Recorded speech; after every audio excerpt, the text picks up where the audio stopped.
Good morning. With this tutorial, I want to show you how to use the Measure Continuous Y tool in measure phase.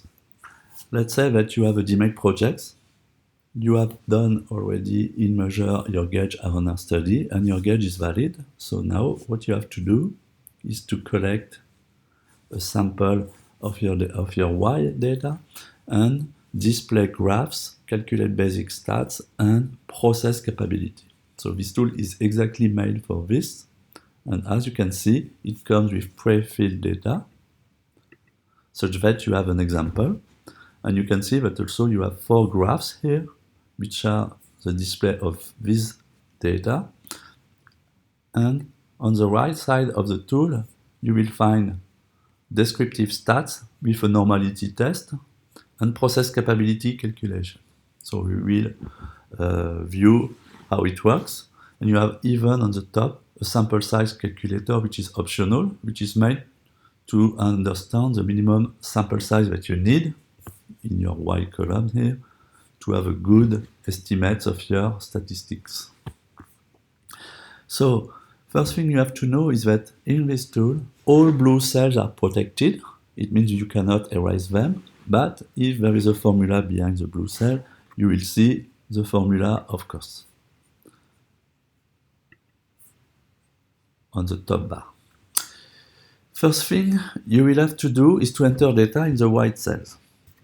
And also, because it comes with pre-filled data, I recommend you to clear all this data, which are my data, and enter your data. Okay? If you have already some data in an Excel sheet, of course you can copy and paste, but we recommend you to copy and paste special values in this Y column. Okay? So first thing to do is to enter your project title.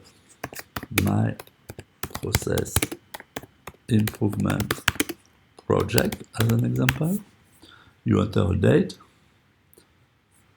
Today it's 5/24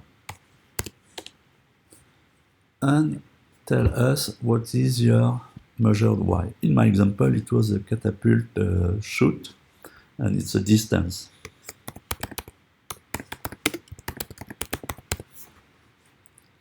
And I have some specification limits on this Y, which are I need to reach a target of 300 centimeters plus or minus 15 centimeters. So I have a lower spec limit, LSL, of 285 centimeters and an upper spec limit of 315 centimeters.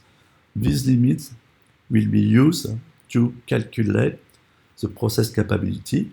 It means to calculate how many defects I can expect and how many good shots I can expect with my process based on my sample. Okay? So here I will need to collect data and of course, as you can see, each time you enter data, it will be displayed automatically on the graphs. And also you will have a normality test of your domain. Why a normality test? Because if you remember, we calculate z value based on a formula for normal data. If the data are not normal, it's not the case here, but it could be, then we will estimate a kind of z equivalent value based on observed defects. Observed defects on the left or lower spec limits and observed defects on the upper spec limit side. But we will combine to have a total probability of defect observed, and then we will convert into a z value.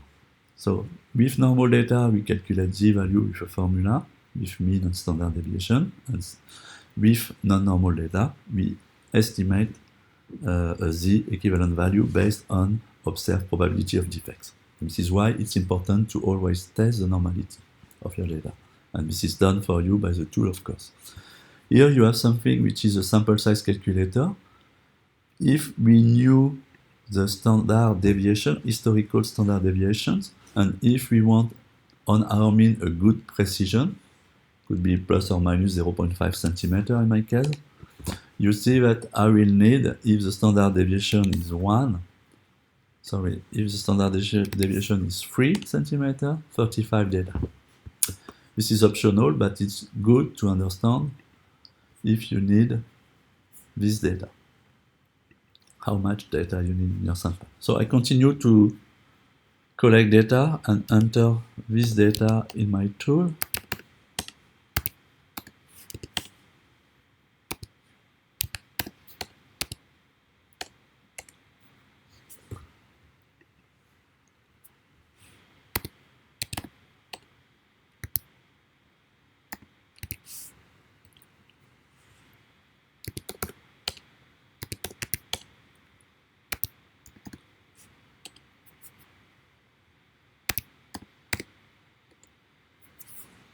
And you can see that I have 12 data for the moment, and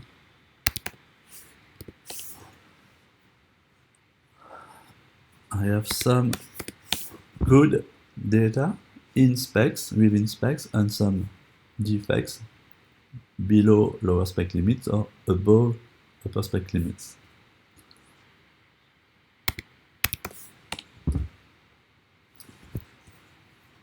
These graphs are protected, but you can format them. So it means that, in example, here you have the box plot, you can change the mean and max value of the axis of the axis. So in my example, I could say I want to start at 200, and it will enlarge my axis. Same thing here for the individual control chart. You can format the graphs and change the minimum value to 200. It allows to have a better and nicer graph. In my case,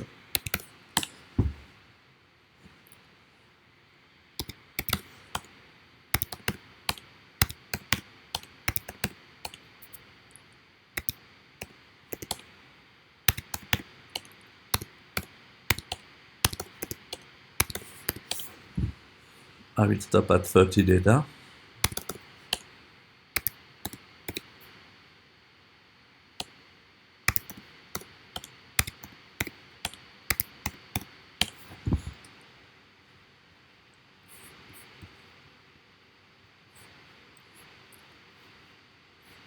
In fact, 31 data. So what you have here is 4 graphs, 2 control charts, one which is called individual control chart. These are exactly your data. Here you have the data of point number 1 with the value 300 here. And here you have the mean of all your 31 data. And if you stay a bit on the mean, you will have even the value, which is 297.4194. Okay, but you will find on the right side here with the value of 297.42. Of course, you can format with more decimals if you like. Here you have what we call control limits, lower control limit, upper control limits. This is what? These are statistical control limits, which are placed at 3 sigma of your 3 standard deviation of your points above and below the mean. And if you remember, we have a rule that says that if in your data you have 1 or more points outside of control limits, it could mean that you are out of control in terms of process performance. On this chart below, you have what we call a moving range chart. We had 31 data, and here we have 30 moving range. The moving range is what? This is the absolute value of the difference of point number 2 minus point number 1 for the first point. So it's a point n plus 1 minus point n value in absolute value. This is why you have never negative values. Here you will find all your moving range based on the data here.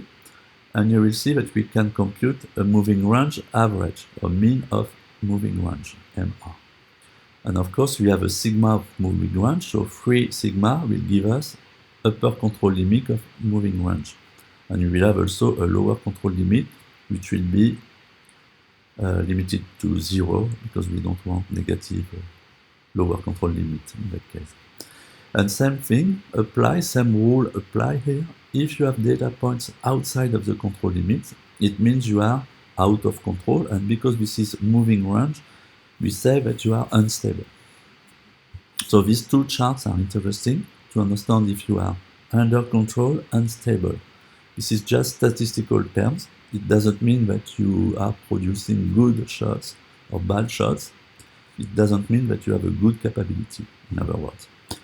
This will be done with the process capability calculations.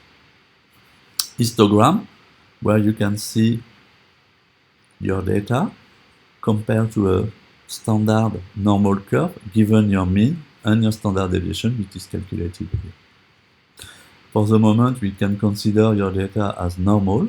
We have done the normality test with Anderson-Darling, and as you can see, the p-value, Anderson-Darling p-value is 0.3946, greater than 5%, so it means that your data are not different from a normal curve. So given a mean of 297.42 and a standard deviation of 12.18, we can normalize and standardize your data and with a normal curve, which is displayed here.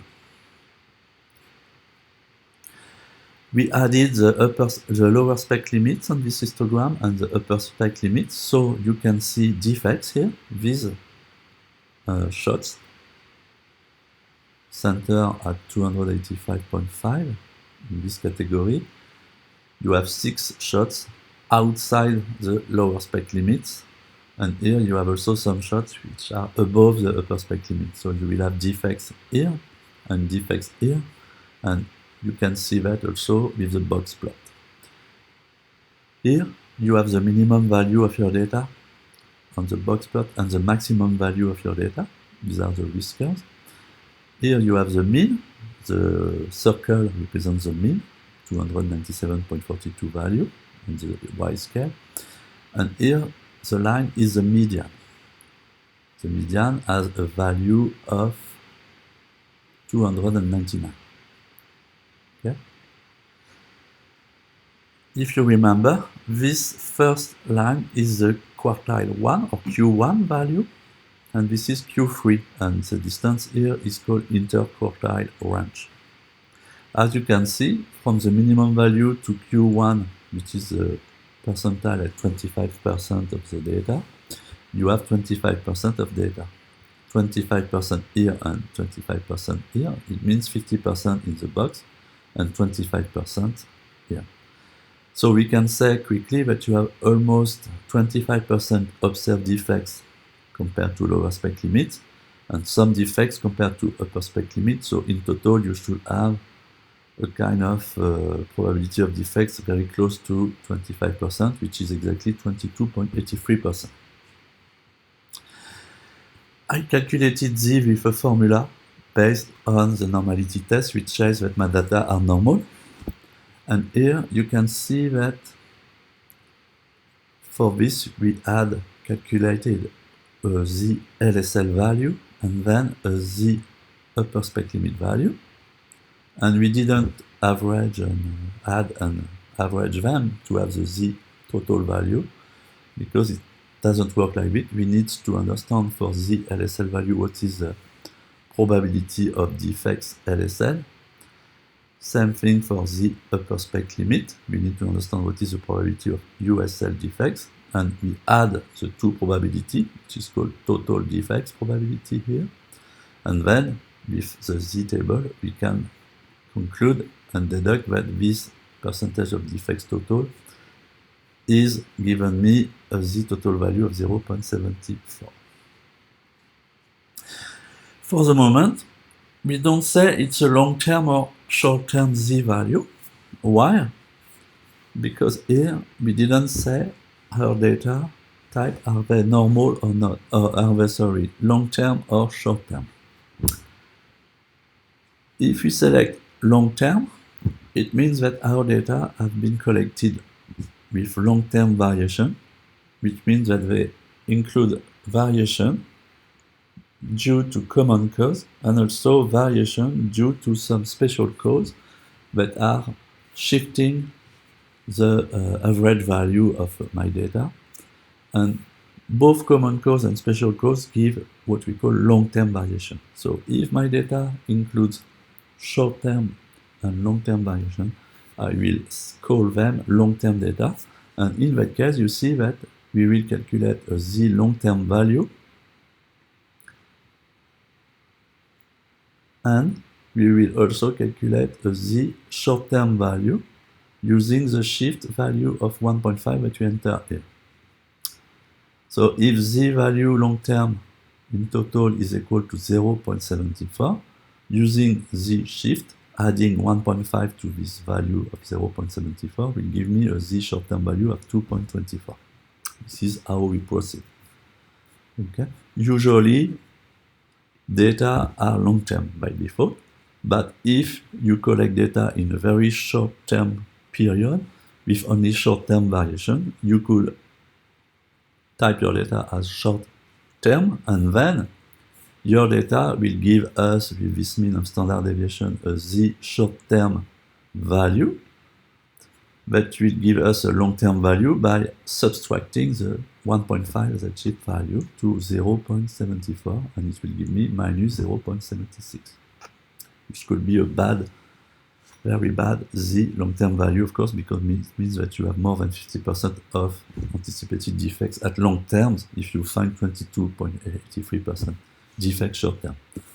Okay, so for this exercise and tutorial, let's say that we have long-term data,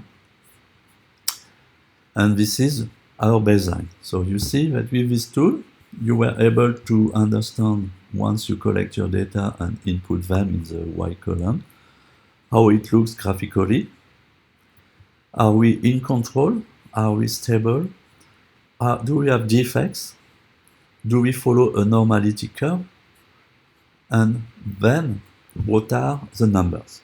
What are really the normality test? What is the output of the normality test? Here it's considered normal data. What are the descriptive stats?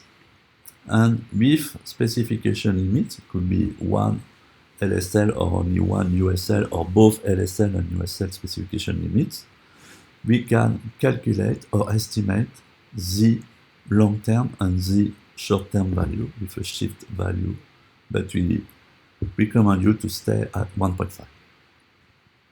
This is how this tool works, and if you are able to have these results, you will have your process capability, which is displayed, so your measure phase will be almost at the end.